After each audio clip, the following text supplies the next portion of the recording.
Oh my God, it's just such an unbelievable moment. Brandon, you also told me, as you can hear the chants from the crowd, let's go, Brandon.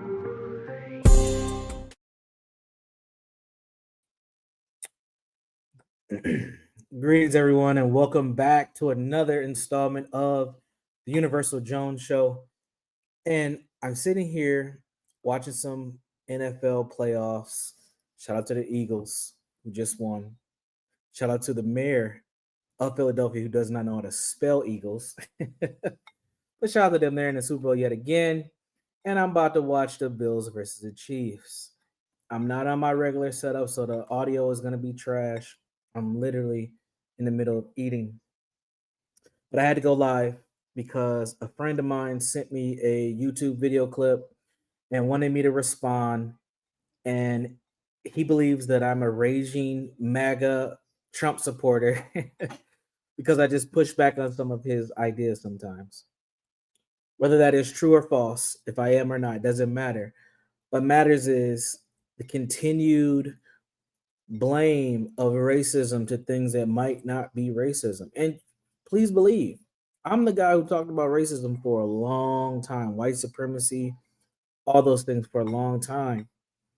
But over the last, I would say 5 years or so, I've had to be honest about what I see and understand that racism is not the answer for all the woes of Black people.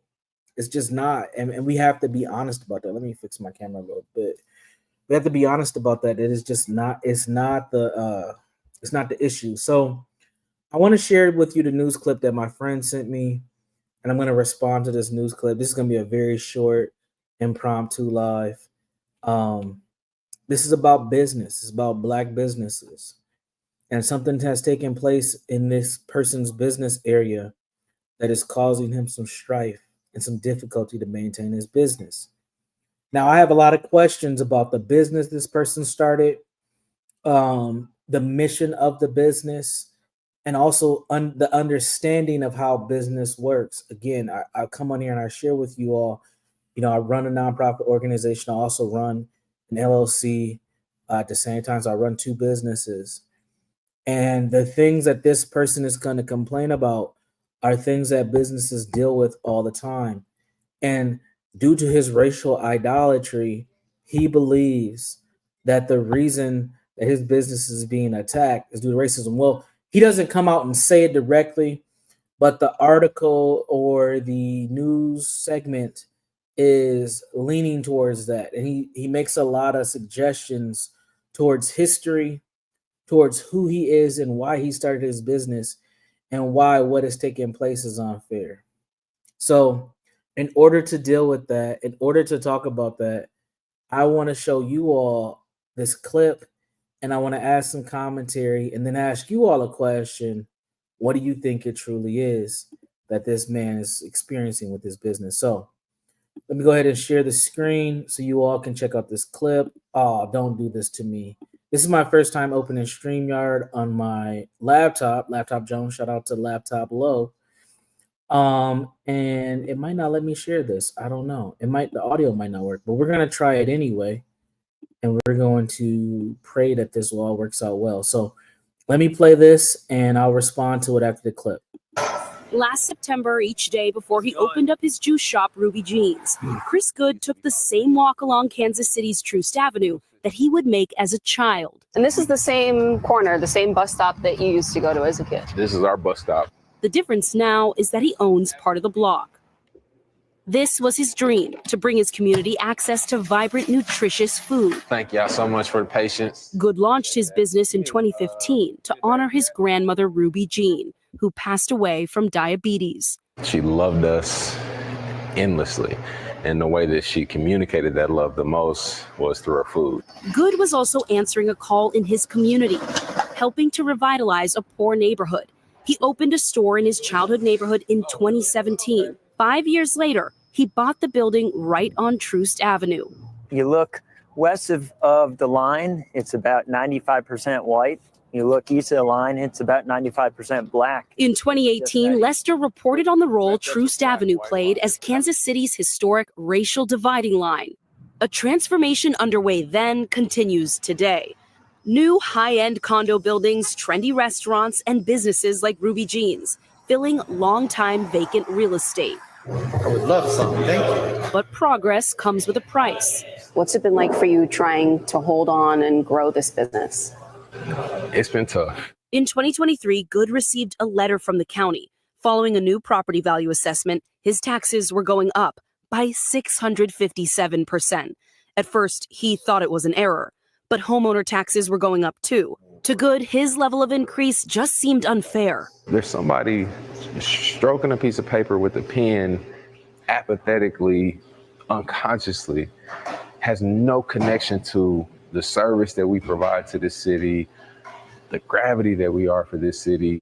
But in a statement to NBC News, Jackson County said the increase was fair and reasonable, that state law requires the county to reassess properties every 2 years.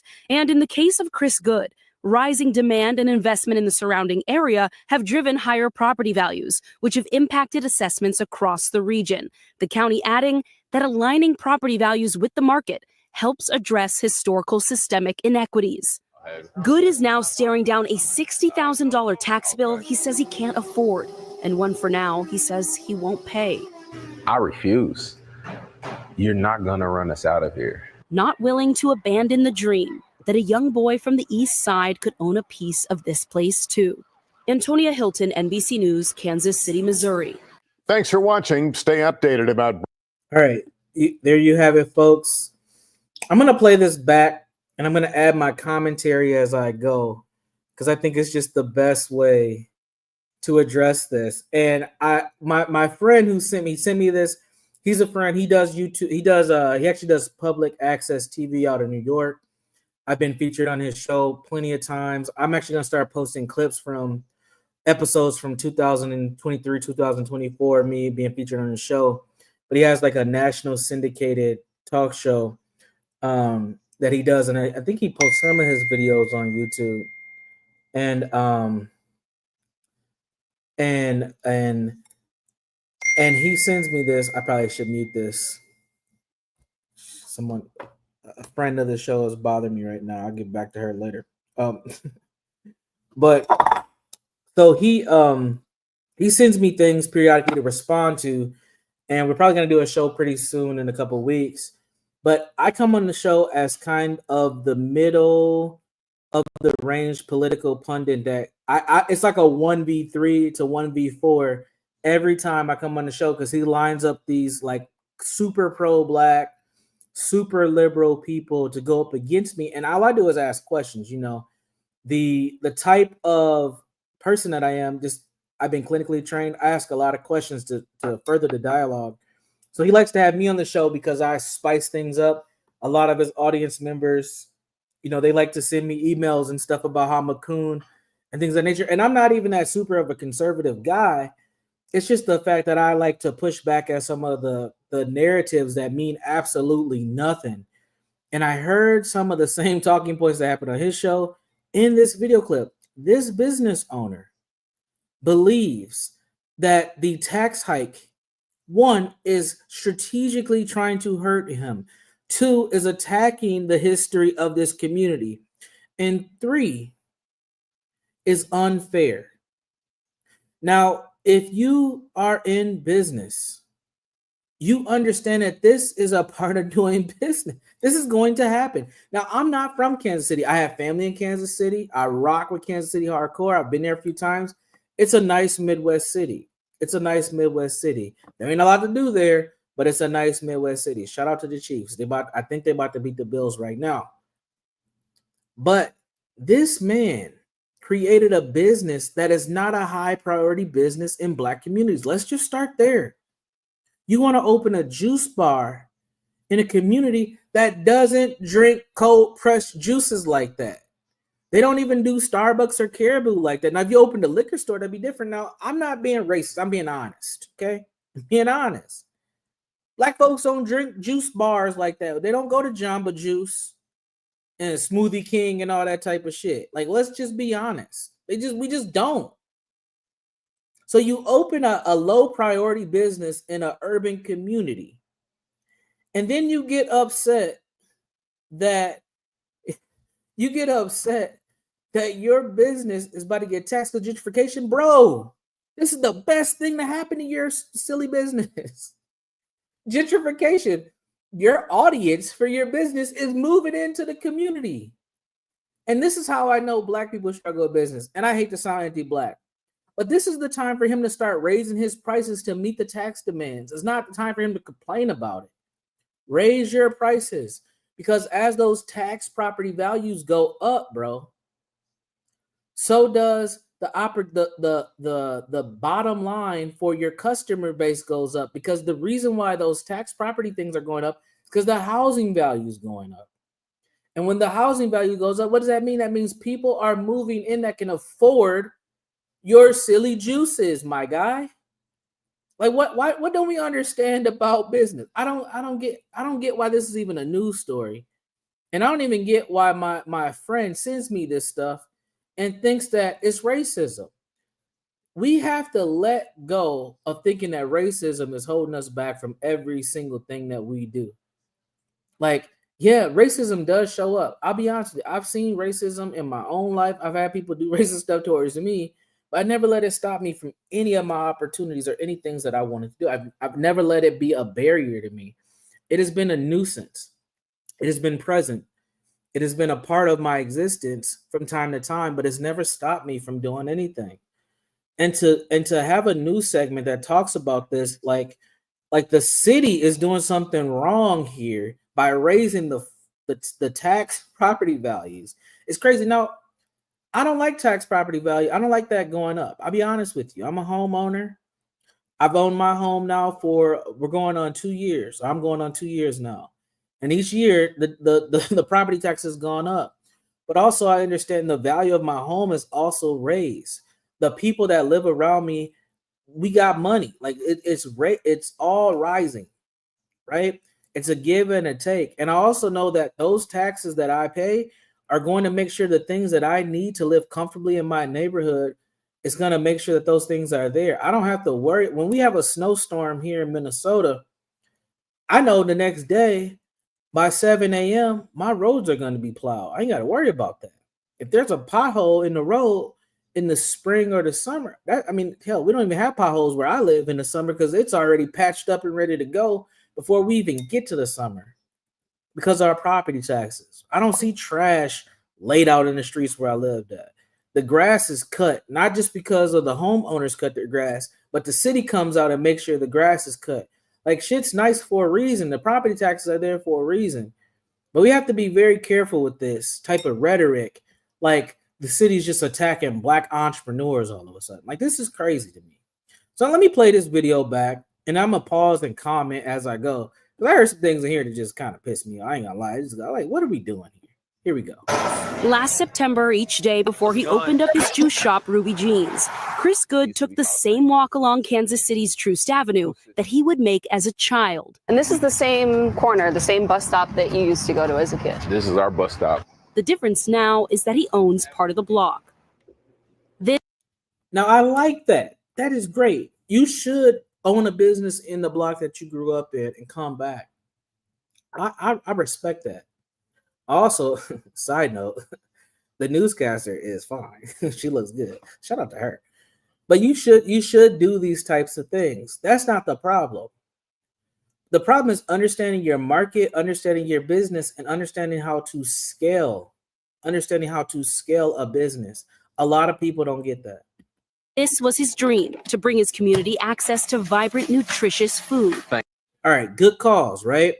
He's attempting to bring his community something that he believes that they need, nutritious food, right?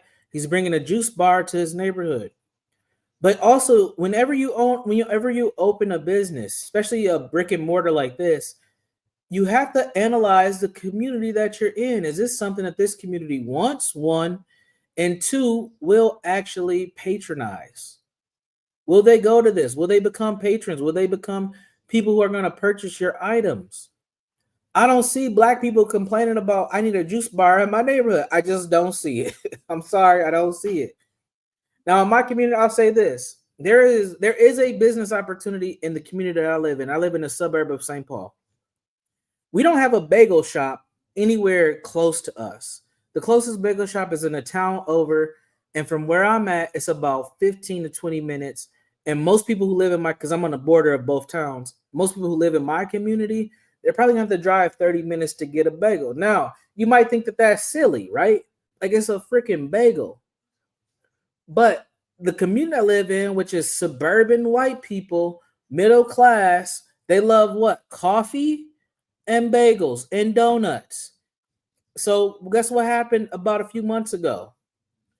A Dunkin' Donut opened up, and they opened up in a really tiny little spot down the street. That Dunkin' Donut is popping every day. Every day that Dunkin' Donuts is popping because we had a dearth of donut shops. You had to go to the grocery store to get donuts. Now you can go to Dunkin', get your coffee, get your donuts on your way to work. And I guarantee you, I don't have the money to do it right now because I've gone through a divorce recently. But before the divorce, I was thinking, shit, we might have to open a bagel shop up in this joint because there ain't a bagel shop here. You know the killing you would make to open a bagel shop. You don't need a lot of square footage for that. And if you can get one with a drive-through window, oh, you're out of here. You're making money hand over fist. You have to understand who you're dealing with and the opportunities that are in your neighborhoods. Now, like I said, I went through a divorce recently. I ain't got the bread to open the bagel shop. But shit, if we don't have one in 2 years, guess what Universal Jones is about to do? We're about to have Universal Bagels up in this bitch. Because guess what? I know that people are going to buy it. They're going to come. They're going to want to sit down in the bagel shop. And if I set up like a coffee shop, it's even better. You have to understand your market. I don't know a lot of people in the hood that are about to be drinking at a juice bar. I just don't know it. All right. He should have opened this on the white side of town. White liberals would have kept him in business. But guess what? That's the whole point. Yes, they would have kept him in business.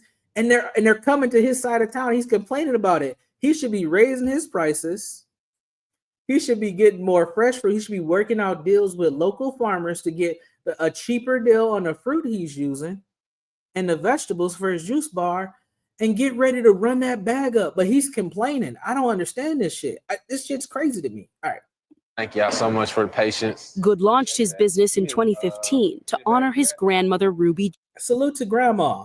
Salute to Ruby Jean, who passed. Salute to Ruby Jean. This is a great name, great cause, wrong mindset. Away from diabetes. She loved us. And she died from diabetes. This can be his whole calling card. We need healthier eating to curb diabetes. As quiet as it's kept, he can get grant money for this, doing diabetes awareness and diabetes prevention. He can go to insurance companies and get social. There's something called a social enterprise. I don't know if people are familiar with social enterprises. It's when you have businesses that have natural causes, or not natural causes. When you have businesses that have social causes connected to them, like Tom's Shoes is one of the more famous ones. And a lot of Black people like to start nonprofit organizations because we all know no better. But honestly, a lot of Black people should start social enterprises because it's about profit first and social cause second. So his whole drive for opening up this juice bar was to put it in the name of his grandma and to raise awareness on diabetes. That's a good thing. Us endlessly. And the way that she communicated that love the most was through her food. Good was also answering a call in his community, helping to revitalize a poor neighborhood. He opened a store in his childhood neighborhood in 2017. 5 years later, he bought the building right on Troost Avenue. Good thing, right? He was able to level up enough to own the building. That's great. Why is that great? Because he can have the whole juice bar as the whole building, or he can lease out other sections to bring in other businesses and make more money. That's a good thing. You look west of the line, it's about 95% white. You look east of the line, it's about 95% black. In 2018, Lester reported on the role Troost Avenue played as Kansas City's historic racial dividing line. A transformation underway then continues today. New high-end condo buildings, trendy restaurants, and businesses like Ruby Jeans, filling long-time vacant real estate. I would love some. Thank you. But progress comes with a price. What's it been like for you trying to hold on and grow this business? It's been tough. In 2023, Good received a letter from the county following a new property value. Now, I'll admit, this is crazy increase on the property taxes. But, bro, your business just skyrocketed like 400%. I don't even know how many percentages. I think it's about 400. Bruh. Your building just skyrocketed in value. Yes, the property taxes are crazy, but the value of your business just went out the roof, bro. Assessment, his taxes were going up by 657. Yeah, 657% is insane. But also with that, that means that his property value had to skyrocket as well. They're not going to just do that out of nowhere. Like maybe it can happen. I don't know. You know, I ain't Anton Daniels. I don't know all the business stuff. I know a little bit. But if your property tax value is going to increase that significantly, that means your property value did too. And if he owns that building, this is a positive for him. Percent. At first, he thought it was an error, but homeowner taxes were going up too. What did I say? Homeowner taxes are going up too, which means what? People with more money are moving into your community. They're starting to rehab those houses and rebuild. Everybody's getting a bag now. The value's going up. Why do you want to be poor?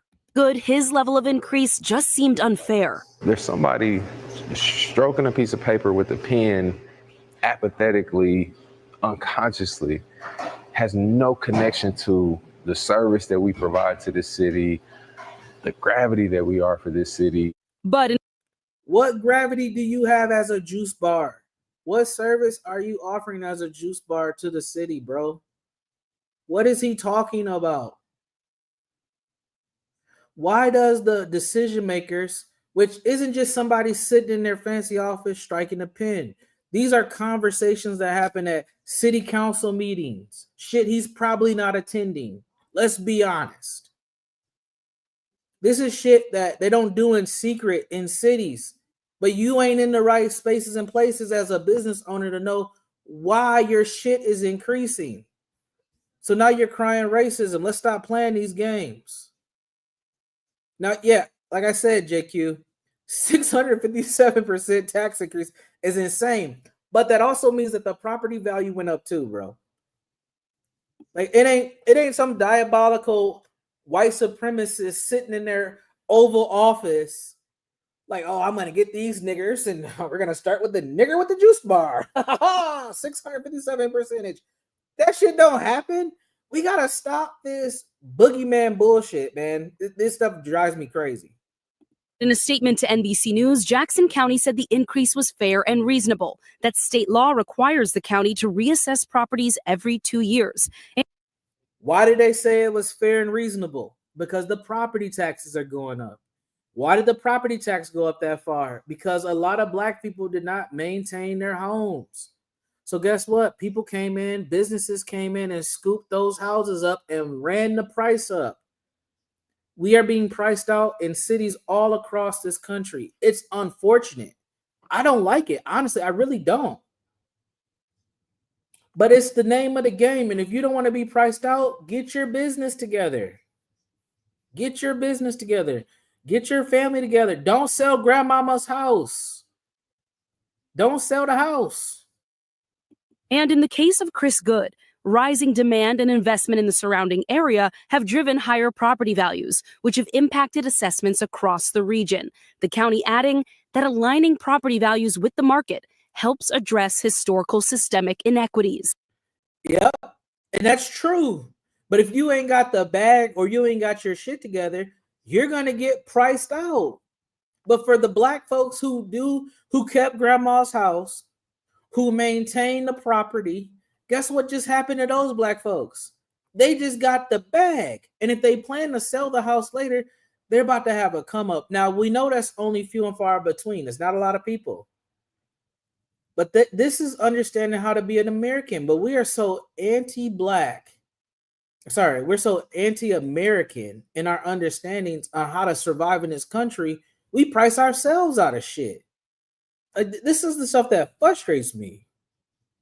I've seen it in my own family. I ain't gonna tell all my family business, but I've seen it in my own family. My family had a house that was close to the governor's mansion in St. Paul. Do you understand the worth of that property value? It was one street off of a street called Summit. Summit Avenue has mansions on it. It's a long strip from from pretty much downtown St. Paul to downtown, or to not downtown Minneapolis, but to Minneapolis. If you Google Rondo community, Summit Avenue, you're going to see a lot of history of how the Black community has been, quote unquote, gentrified out of this area. Now, my family was hit by this thing twice because we used to have a house, but before Interstate 94 was built, and my great grandparents was moved out of that home, and then when they moved to a house that a property that was even bigger value than that. But what happened when my great grandparents died? My grandmother and her siblings decided to sell the house. Probably the worst mistake my family's made in a long time. And when they sold the house for a lot of money. They got like a little over $1 million for selling that house and that property. But the problem was this: they had to split it 7 ways because my grandparents had so many children. So they all got like a little over $100,000. It wasn't a lot. And guess what? Ain't none of them got none of that money left. None of them do. None of them got any of that money left. And that house is gone. And the people that bought the house, it was on I think it was on 2.4 acres. They bought that house, renovated the house, and built another bigger house in the yard. And it blows my mind every time I ride past that property. I'm always just like, man, my family could be owning both of those homes right now. But they sold it. They sold it, and they should have never sold it. We should have kept that in the house or in the family. Yeah, GD, man, tell your grandma don't sell her house, man. Shit, because they're gonna build apartments around it. Now, if she holds out long enough, she might be able to get the bag if she has a plan. But a lot of people, man, we end up like, lowballing ourselves due to gentrification, and then it's over, man. That's America, man. Listen, this is a gangster country. We say this over at Urban Landlord all the time. It's a gangster country, man. And if you ain't ready to play by the rules and play the game, you gonna be, asked out. Good is now staring down a $60,000 tax bill he says he can't afford, and one for now he says he won't pay. I refuse. You're not gonna run us out of here. Not willing to abandon the dream that a young boy from the East Side could own a piece of this place too. Antonia Hilton, NBC News, Kansas City, Missouri. Thanks for. All right, now if this brother's smart, $60,000 is not that hard to come by as a business owner. As an individual, that is monumental if you ain't got access to capital. But he can get a loan. Salute, Stanley. He could rent out the rest of his building. He could go to the city and get on a damn tax payment plan. But he wants to be anti, you ain't gonna run me out of my community. Guess what? Your ass gonna be gone in 6 months. And I'm gonna check this shit out. I'm gonna put this in my notes, in my calendar, to follow up on this story in 6 months to see if this damn juice bar is still there. No, even selling juice. Now he's gonna have to sell more than just the juice. Let's be honest. He's gonna have to start making some breakfast sandwiches. Shit, he might have to keep it open a little late, do some he might have to open up to some college students to hold like student council meetings, and he's gonna have to finesse some things, because you're right, $60,000 with just juice ain't gonna cut it. But he got to start making some sandwiches and some wraps and shit. Otherwise, he's gonna be in bad shape overall. He's gonna be in real bad shape. But as a business owner, you can make up a $60,000 deficit, but he's going to have to be strategic. Just saying, I'm not gonna pay the bill, bro. What are you doing, bro? Like you about to be out of here. All delivery services, juice catering. He's going to get real creative. He can throw, he's in Kansas City, so it's going to get a little warmer, a little quicker there. He can throw community events. He can have like fresh food Fridays where he gets he can open up like a farmer's market type of thing and invite people to come, once a week to sell their goods and split part of the profit. He gonna have to get real strategic on what he can do to maintain his business. Otherwise, that shit gonna be gone. That shit's gonna be gone. And just saying I ain't gonna pay $60,000, bro. Guess what's gonna happen? You don't pay that and you maintain that business, the bill's just gonna go up. So what are you doing? He's already hustling backwards, thinking that he's doing something noble and trying to hold himself down. He's about to kill himself. Oh, say MIM. Yeah, that's how he really gonna make up that deficit. Oh, change it to a dispensary, do some THC smoothies. He's out of here. That's 60,000. He can make that up in a month. He start adding some CBD in that shit. Some THC. He's out of here. Especially in that community, the black people and the white folks that are gentrifying are gonna be buying them drinks for sure. He might want to get real creative.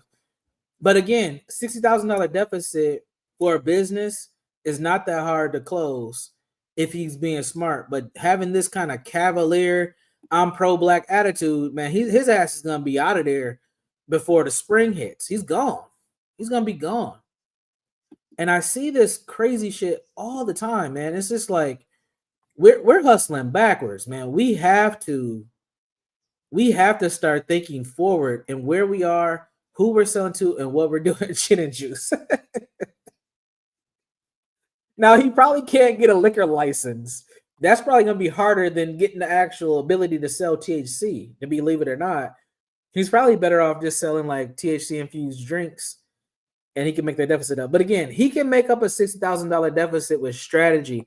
He needs to go to the city, get on a payment plan, and he needs to start thinking about different pieces to his business to make up that deficit. Because even what we just seen, now it could have been a slow day where the camera crew was there, the news crew was there, but that business was not popping. There wasn't a lot of people in there. And for him to have this anti-stance at gentrification, his customer base is coming. His customer base is coming. So anyway, man, I had to get this off my chest because I didn't want to just yell at my friend. Salute to Maurice. That's my guy. But bro, don't send me this type of craziness, man, with this nonsense about black entrepreneurs or meets gentrification and they're getting gentrified. Like, yeah, they ain't the only business that's getting gentrified. We're seeing big businesses close. Big businesses, restaurants, all types of stuff. So we're in a new space, and being cavalier and wanting to do great for your community and get people to eat more healthy, like that's great, bro. But you better get very innovative with your services and your products. Otherwise, you're gone. And if you're just leaning on race to lead your business outside of being a DEI consultant, and then them people are in trouble too. I talked about that earlier today. You are in bad shape. Thinking that black people about to just be drinking at your juice bar and that's the business you're gonna have. And it's crazy. Yeah, turn it to a lounge. I mean, it could be a juice bar in the day and a cigar lounge at night. It could be a speakeasy. He can do a lot of stuff to maintain that. Now he's got to get a liquor license in order for that to be very profitable. But honestly, he can go to the city and he black, so he probably could get, that DEI expedited licensure for that THC selling and be good. I know here in Minnesota, a lot of people of color will say that BIPOC folks, now they can't sell the flower. Now marijuana is legal here. Marijuana is legal here in the state of Minnesota. But right now you can't sell flower, the actual herb, in the dispensaries. And there's only I think there's 2 or 3 Native American dispensaries that have a 5-year run to sell flower. So if you want to buy marijuana in the state of Minnesota, the flower, you have to go up to one of the reservations up north and you can get it. Now, there are some people that have figured out workarounds and they have delivery services. So you also can buy your weed. And the crazy thing is they will send you your weed in the mail. That's crazy to me. Salute to Big Meech. How does that happen? You can get your weed in the mail. Literally, the post office drops your weed off at your place. It's legal here. That's how we do it. And we've been in this legal weed space, I think, for 2 years now. So there's about 2.5 to 3 years left, where you can go get sorry, let me back up because I'm not explaining the full story. So what has happened in the metro area here in the state of Minnesota is a lot of people of color, they also got preferential treatment to get licenses to sell THC. Because we're so liberal in the metro area, we want to make sure that BIPOC people have an opportunity to capitalize on this marijuana market. Because what didn't happen is the people who went and got the actual grow licenses, there weren't a lot of black people because they couldn't raise the capital. And it was starting at 20K cash in order for you to just get to growing. So a lot of those people who were able to grow, like I said, there were some Native American people and a lot of white folks. Guess what they've been doing for the last, honestly, not even the last 2 years. They've been doing it for like the last 4 to 5 years. They've been growing weed like crazy. They got farms and all types of shit, warehouses, and they're just waiting for that day. And I think it's August of 26 is when they can start actually selling the flower. And when they can do that, bro, we're about to see instant millionaires. Instant millionaires. Yeah, the Asians got them too, because quiet as it's kept here in Minnesota, Asians have farms. The Hmong people, they have farms. If you ever go to the farmers market, you're gonna see a lot of Asian folks selling fruits and vegetables. Guess what else they've been growing? Weed. And in 5 years, they've been cultivating different strands and everything. The weed business is about to be insane in Minnesota. We're about to see shit we've never seen. Literally instant millionaires. Instant. Because everybody already smokes weed. I know a lot of you don't smoke weed, but listen, a lot of people smoke weed that haven't announced that they smoke weed. And it's legal, it's recreational legal now. So you can smoke it wherever. Literally, you can light up downtown right in front of police officers. You can pass the police officers a blunt. They might hit it. I went to one of the Vikings games earlier this year. Me and my guy, we went to the game. We walked out of the game. Blunts passing around. They beat the Texans. They was passing blunts out right when we hit outside. Blunts everywhere. Everybody's smoking weed. Salute to San Jose. We know you stopped smoking. That's great. Ain't nothing wrong with that at all. Now, I would encourage you, because you know how to cook, San Jose, start making some brownies and some Rice Krispie treats and some cookies. Call them San Jose treats. We will market you here on the Universal Jones Show. So you start making some of them good cookies and cakes you be making and put some weed in them, San Jose. You got to smoke it. But hey, we will market you here for sure. You know, I'll put my order in for sure. So it is what it is. But listen, I say that to say this. This gentleman has an opportunity, even with the juice bar, even if he doesn't go the THC route, he has an opportunity to, close that $60,000 gap. But complaining about racism ain't gonna close that gap, bro. It ain't gonna do it. So, it's gonna be good. Sam, I am. Free brownies with one of Lowe's blankets. Oh, you know what? Should I do that? Lo, are you still out there? Lo, let me know if you're out there. I might show this just for the hell of it. I know you wanted another edit, but we do have a new Lowe's Customs commercial. It's not completely done yet. Maybe I shouldn't show it.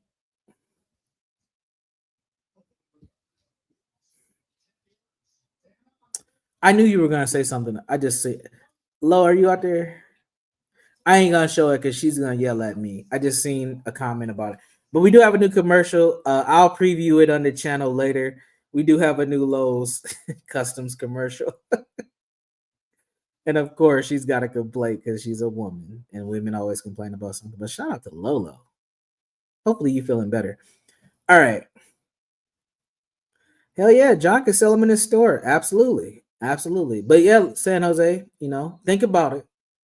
Think about, creating your own little, green treats. We will support you for sure. For sure. We'll get it out there.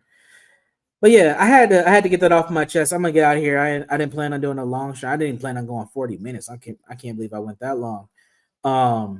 But man, I just seen this video and I'm like, bro, don't send me this type of stuff because this don't even make no sense. Like, if you're gonna complain about racism, please give me something a little bit more concrete than this. Because this dude is just doing bad business and he's gonna blame racism for his failure. And it's not racism, it's business. And I'm not saying that racism doesn't exist because I believe it does. But this ain't it, bro. And he's been able to maintain his business for 5 years, which is a hell of a feat for a juice bar, especially an independent juice bar. Salute to him on that. But man, you got to do better than this to blame the racism. So, all right, I'm gonna yeah, you can definitely use my video, Garion. Feel free. Anybody out there, my content is free to share. You guys can share anything you want, wherever you want. I'm cool with that. That's not a problem at all. All right, folks, be safe, be constructive, be well. I'll be back at another time. Talk to y'all later. Take care of yourselves. Peace. Oh my God, it's just such an unbelievable